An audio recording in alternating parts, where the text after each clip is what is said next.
الكريم المجيب لكل سائل سبحانه هو التائب على من تاب فلم يجعل بينه وبين العباد حائل. سبحانه جعل ما على الأرض زينة لها وكل نعيم لا محالة زائل. سبحانه حذر الناس من الشيطان وللشيطان منافذ وحبائل، فمن أسلم وجهه لله فذلك الكيس العاقل، ومن استسلم لهواه فذلك الضال الغافل.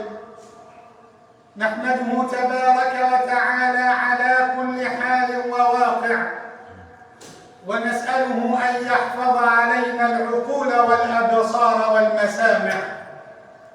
وأشهد أن لا إله إلا الله وحده لا شريك له، من للعباد غيره، ومن يدبر الأمر ويعدل المائل، من يشفي المريض، ومن يرعى الأجنة في بطون الحوامل، من يرزق العصاة ولولا حلمه لأكلوا المزابل، من ينصر المظلوم ولولا عدله لاستوى القتيل والقاتل، من يظهر الحق ولولا لطفه لحكم القضاة بالباطل، من الذي يجيب المضطر إذا دعاه، من الذي خلقنا ويطعمنا ويسقينا، من الذي بيده ملكوت السماوات والأرض، من الذي يقول ويسألونك عن الجبال فقل ينسفها ربي نسفا فيذرها قاعا صفصفا لا ترى فيها عوجا ولا أمتا. سبحانك ربي سبحانك، وأشهد أن سيدنا وإمامنا وقائدنا رسول الله محمد صلت عليك ملائكة الرحمن وسرى الضياء بسائر الأكوان، لما أقبلت على الوجود مزودا بحمى الإله وراية القرآن. أغر عليه للنبوة خاتم من نور يلوح به ويشهد، وضم الإله اسم النبي إلى اسمه إذا قال في الخمس المؤذن أشهد، وشق له من اسمه ليجله فذو العرش محمود وهذا محمد. صلوات ربي وسلامه عليك سيدي أبا القاسم يا رسول الله.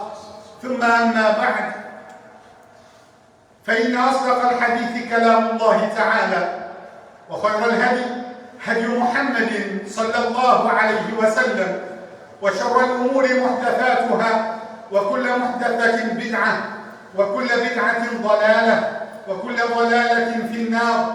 وما قل وكفى خير مما كثر وألهى، وإنما توعدون لآت وما أنتم بمعجزين.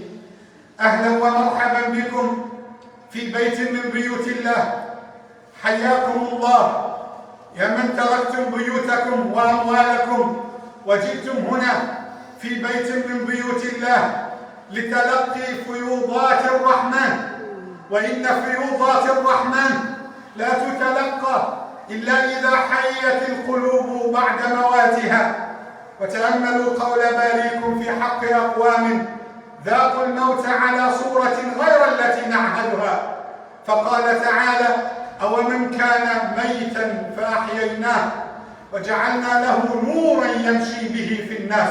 فسبحان من يحيي القلوب بعد مواتها. فاللهم يا مقلب القلوب ثبت قلوبنا على دينك. All praise is due to Allah. Peace and blessings be upon the Prophet Muhammad sallallahu alayhi wa sallam. I bear witness that there is no God worthy of our love, our submission, our surrender except Allah. I bear witness that Muhammad sallallahu alayhi wa sallam is the best of the messengers of Allah and the best of the creation of Allah subhanahu wa ta'ala, the one that Allah had sent him with the guidance and the light. And whomsoever Allah subhanahu wa ta'ala guides, no one can misguide him.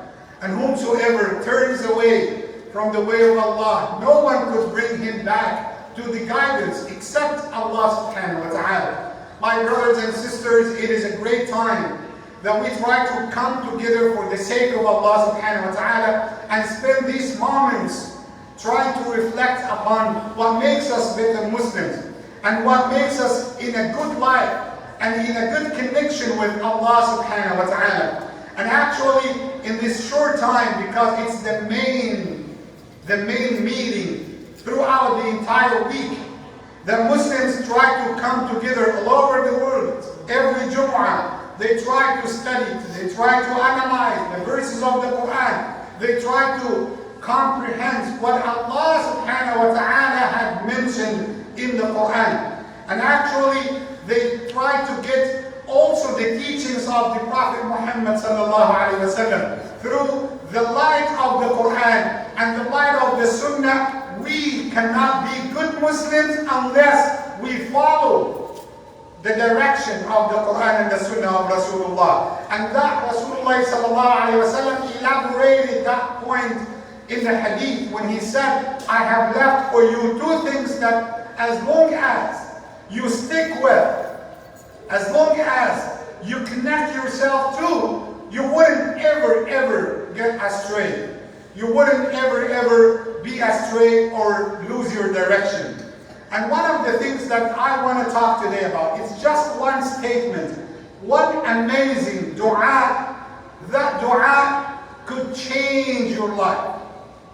But before I tell you about the dua that I wanted to share with you, because the main point here, by the end of the Jumu'ah, I want you to change part of your habits, part of your tradition, your customs, to make this dua part of your salah, part of your rituals, part of your supplication to Allah subhanahu wa ta'ala. And I ask Allah subhanahu wa ta'ala to help me to deliver the truth. Allahumma ameen.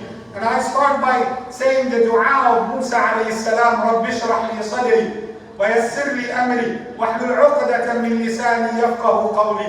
Allahumma ameen ya rabbal alameen.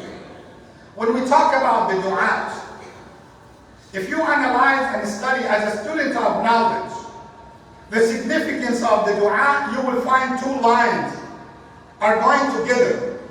And these two lines you might find in each and every dua that you say. These two lines that you show, the first line, you show your weakness to Allah. That's number one. And number two, you remember Allah's attributes and you mention His power and His majesty. For example, when you say, Ya Hayyu Ya Qayyum, Birahmatika Astaghith. O Allah, the ever-living, the ever-sustenance, give me the help. So you showed your weakness and you praised Allah subhanahu wa ta'ala. Most of the du'as working that way. And I remembered like 3 weeks ago, the dua of Sayyidina Yunus alayhi salam. La ilaha illa anta subhanak inni kuntu min al-zalimin. Now you could see the two lines. You praise Allah and you show your weakness. That's how the dua is working. And the dua that I brought to you today, very simple, very easy, and you memorize it. You know it. I know that. This dua is Hasbi Allahu wa ni'mal wakil. Hasbi Allah wa ni'mal wakil. Allah is sufficient for me. Allah is enough for me.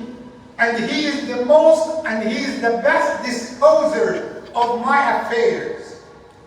And what does it mean?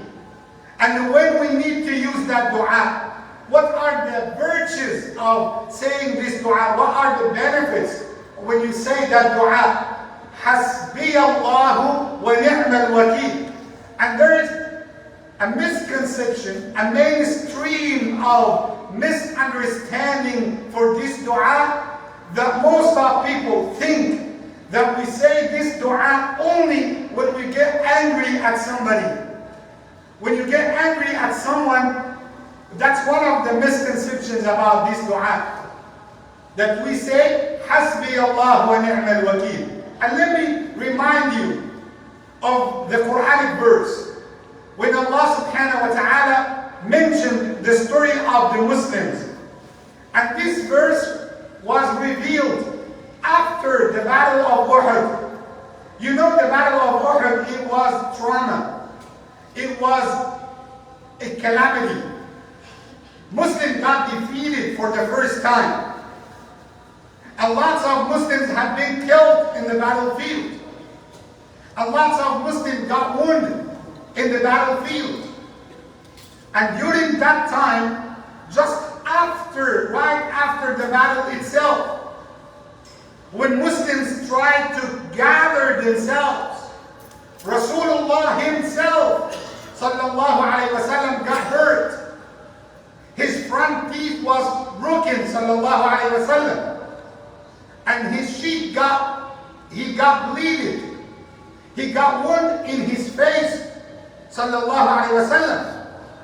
And that's not easy for the Sahaba.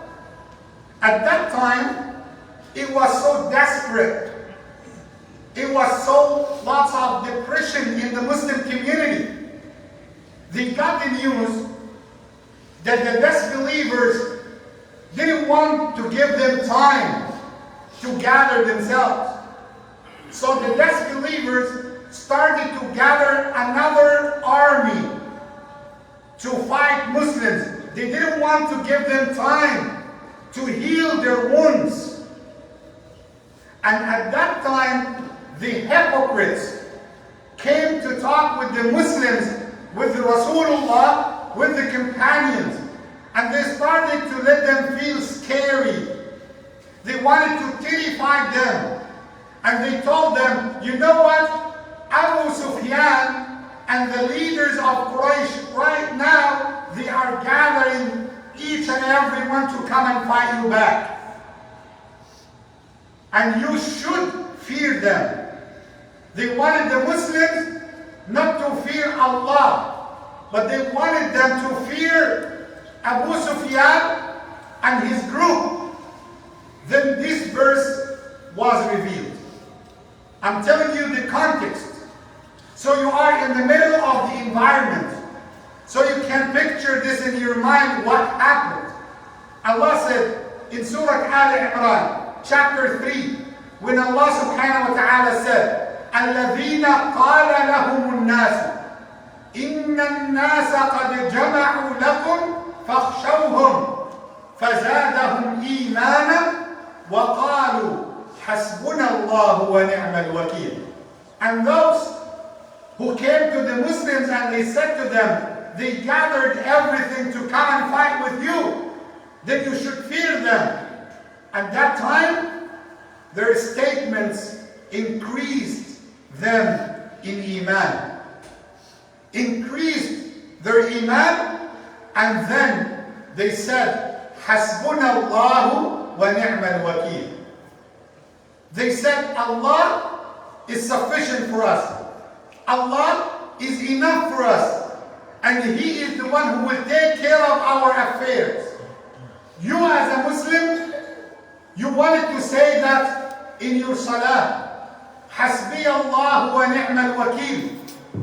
Even if you have a good time, easy time, say Hasbi Allah wa ni'mal wakil. If you have difficulties, trials, tribulations in your life, say Hasbunallahu wa ni'mal wakil. Allah is enough for me. What does it mean? I don't want anyone else. I do not need anyone else in my life. Even if I have lots of people around me, even if I have lots of power, lots of authority, Allah is enough for me. And not only this, وَنِعْمَ الْوَكِيلُ. Allah is the best of the planners. I trust the plan of Allah. Even if it was against my plan, I know that the plan of Allah is better than mine. That's the meaning of this dua. And I will tell you, of course, the benefits of this dua. But let me remind you of one of the prophets who said this dua and Allah saved him. As Rasulullah mentioned that, he said in the authentic hadith, حسبي الله ونعم الوكيل قالها إبراهيم عليه السلام. Ibrahim, the prophet of Allah, Khalil Rahman, the close servant to Allah subhanahu wa ta'ala, when they came against him, when he has nobody, no human being to support him, at that time they decided to throw him in the fire. And that was the biggest fire ever that the humanity knew about. They collected the wood and everything, and they flamed the fire, and Ibrahim about to be thrown in the fire. At that time, as Ibn Abbas radiallahu anhuma said in his narration, he said, كانت آخر كلمة قالها إبراهيم حسبي الله ونعم الوكيل. The last statement Ibrahim alayhi salam had said, it was حسبي الله ونعم الوكيل. I don't have anyone else, just Allah. I rely only on Allah. I depend only on Allah. You as well. You should rely only on Allah. Do not see your abilities, your skills, but better to see Allah and what Allah can do in your life. Hasbi Allah is a demonstration for the iman that you have in your heart. It is not a lip service. It is not just a word or a statement. Hasbi Allah has to be from your heart.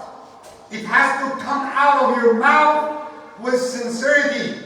As we know, as the scholars Ibn Qayyim has described, our hearts and our tongues and relationship between the heart and the tongue. He said, our heart looks like a big pot. And what we say, that we take from that pot and we deliver. When you say a dua, that has to be from your heart. When you say Hasbi Allahu wa ni'mal wakil, that has to be from the heart. Sayyidina Ibrahim, and you know the rest of the story. Allah had saved him from the fire. The fire did not harm him. You say to Allah, oh Allah, you are the best of disposers of my life, of my affairs. Oh Allah, I ask you to take care of my affairs. And I give example before. Imagine that you have a case with the police, or you have a case in the immigration, and they told you about a very skillful lawyer, and you made like a signed paper.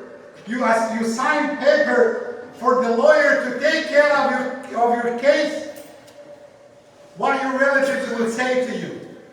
Now you hired the best of the lawyers. Now go and take rest. Stop thinking about this case. Why? You have a big lawyer next to you. So what about Allah? Your creator.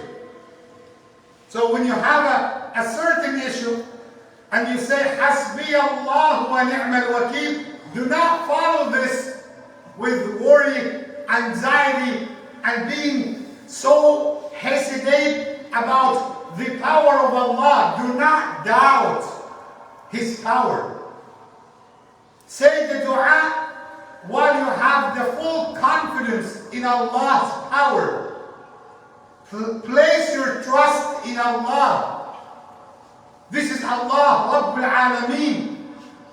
And think about what happened to the previous nations, or even think about your own life. How many times you wanted something, but Allah wanted something else. And you discovered after 8, 10, 15 years that what Allah wanted was the best for me. How many things happened in your life? You wanted to marry a girl. You wanted to join a job. You wanted to drive a car. You wanted to buy a house. But Allah did not want that to happen. And then, years after, you discovered that if Allah had granted you that job, at that time, you will lose your Imam. You will be in troubles. This is the plan of Allah. Many times Allah had shown you His power. And some of us still doubting this. We need to make that statement part of our life. As Sayyidah Aisha, when she was in the tribulation of her accusation, the slander of Sayyidah Aisha, she leaned on two statements. One of them, Hasbi Allah wa ni'mal wakil. And you know what? One of the things that we need to be honest when we discuss, that most of us nowadays, we cannot believe in anything unless we see it, we touch it. We became so materialistic to the point that we only believe in what we have in our hands. But that's not Iman. You know what's the real Iman? Is to believe that there is a light at the end of the tunnel while you are in the midst of the darkness, because you believe in Allah, the creator of that light. That's the Iman. That's the most profound Iman. That's why Rasulullah sallallahu alayhi wa sallam, when he was in the cave during the time of Hijrah, he said the same statement, Hasbi Allahu wa ni'mal wakil. And as the scholars said, every time, when you say Hasbi Allah wa ni'mal wakil, it has to be followed with a good time, with prosperity, with goodness after it. And why? How they drive this conclusion when Allah said right after this ayah in Surah Al-Imran, Allah said, فَانْقَلَبُوا بِنِعْمَةٍ مِّنَ اللَّهِ وَفَضْلٍ لَمْ يَمْسَسْهُمْ سُوءٌ. One of the benefits of this dua, it takes away any harm might come to you, and it will grant you benefit. When you say, Hasbi Allah wa ni'mal wakil. If you wanted to fulfill your dreams, if you want to pass exam, if you want to solve problem, if you wanted to get the inner peace, if you want to get success in your life, say Hasbi Allah wa ni'mal wakil. Allah will grant you what you want, but just with two conditions. The first one is to have sincerity while you are saying the dua. The second one is to have full confidence, full trust in Allah. Some people, when they say the dua, they want to try Allah. Okay, the Imam said that on the day of Jum'ah. Let me try and see if it works. I promise you, it will never work. If you sit down with that intention, it will never work.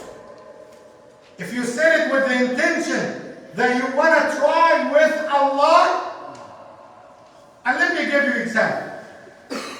If you have your boss, and he is so generous with you, and you tried him many times, and every time he promises, he fulfills his promise.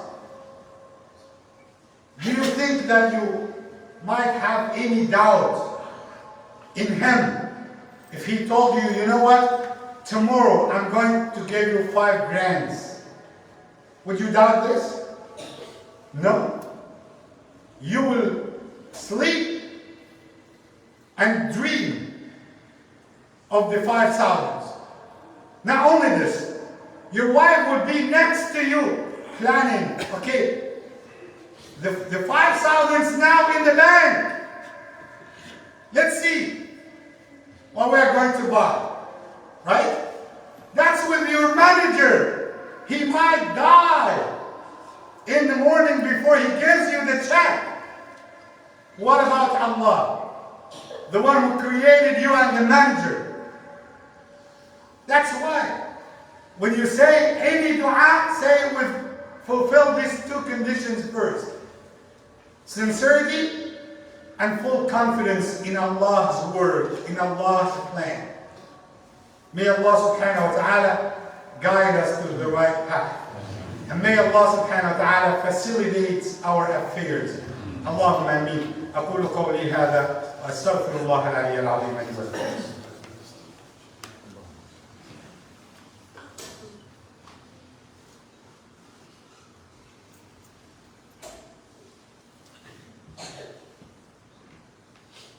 إن الحمد لله نحمده ونستعينه ونستغفره وأشهد أن لا إله إلا الله وحده لا شريك له وأشهد أن سيدنا محمدا عبد الله ورسوله اللهم صل وسلم وبارك عليك سيدي يا رسول الله. My brothers and sisters, when you think about the companions of Rasulullah sallallahu alaihi wasallam, how they demonstrated this dua.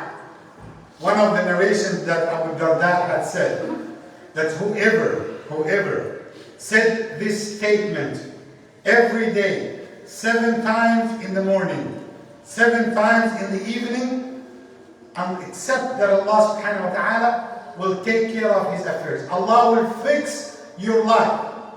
Do you have that confidence in Allah's Quran? Do you have the full confidence in the prophetic ahadith? Whoever said that statement 7 times, that's why my recommendation for each and everyone, before you go, put it as a note on your phone, reminder, sticky note on your car, sticky note on your fridge.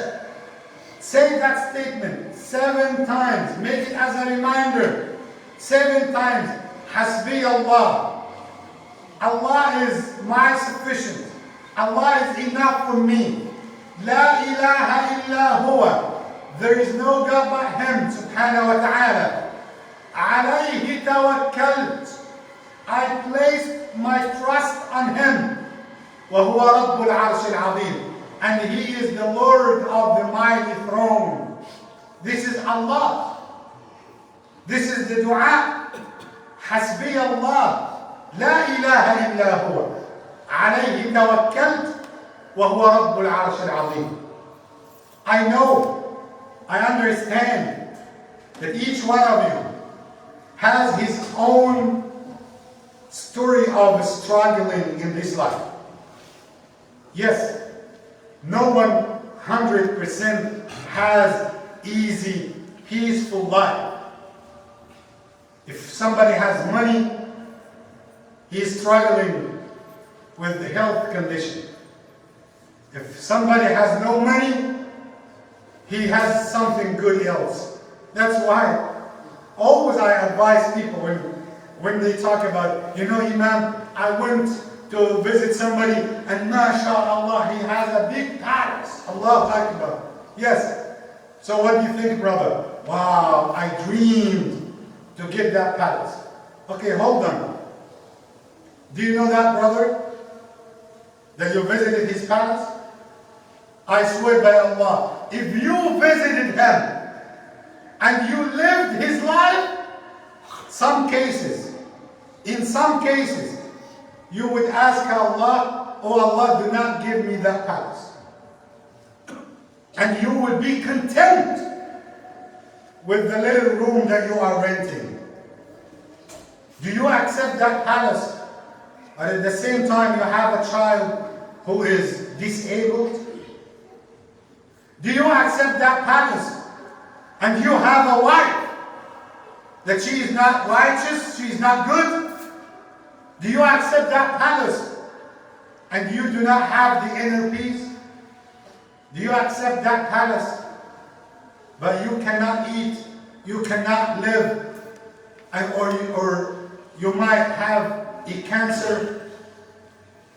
Do you accept this? Do not be picky. Do not just want it to enter each one's life. Okay, I want to get the palace from here, and the happiness from here, money from here, righteous wife from here, good children from here, nice health from here, stability here. No one has 100% good life. Because you know what's the equation? It's very simple. Life is nothing but a test from Allah. Imam Ahmed Aly, they asked him, and I will conclude with this. They asked him when exactly we could find the 100% peace. He said, when you put your first step in Jannah. That's it. When you place your first step in Jannah, this is the 100%. If you got a good meal, you got hard time in the bathroom. When you go for picnic, enjoy playing, go at night, body aching, tiredness. That's the case. So have that wisdom in your mind and rely only on Allah subhanahu wa ta'ala. When you see the pictures of James Webb telescopes, when you see the scholars are talking about the sun, about the little stars, about how small our planet, that has to tell you one message. If Allah, your creator, can run the show in all of that, do you think that would be difficult for him to give you some food? Do you think that he cannot fix your little problem? That's why we say every rak'ah, every movement, Allahu Akbar. Allah is the greatest. Allah is greater than my problems. If I have ham means problems, tribulations. لا تقل يا هم، لا تقل لي هم كبير، ولكن قل لي رب أكبر. Do not say I have a great problem. No, say my Lord is greater than my problems. That's the meaning of Allah Akbar. May Allah guide us to that meaning. Trust Allah. Put your full confidence in Allah subhanahu wa ta'ala. Do not rely on your skills, your power, your money, your financial status, your position. Rely only on Allah subhanahu wa ta'ala. فَمَنْ اعْتَمَدَ عَلَى عَقْلِهِ ضَلَّ وَمَنْ اعْتَمَدَ عَلَى مَالِهِ قَلَّ وَمَنْ اعْتَمَدَ عَلَى عِلْمِهِ ذَلَّ وَمَنْ اعْتَمَدَ عَلى النَّاسِ مَلَّ وَمَنْ اعْتَمَدَ عَلَى اللَّهِ فَلَا قَلَّ وَلَا ضَلَّ وَلَا ذَلَّ وَلَا مَلَّ. Just place your trust in Allah subhanahu wa ta'ala. May Allah subhanahu wa ta'ala increase our iman and give us the deep meaning of our deen. Allahumma ameen. أقول قولي هذا وأستغفر الله لي ولكم وأقم الصلاة. اللهم اغفر لنا ذنوبنا وإسرافنا في أمرنا وثبت أقدامنا وانصرنا على القوم الكافرين. وأقم الصلاة. قوموا إلى صلاتكم يرحمكم الله.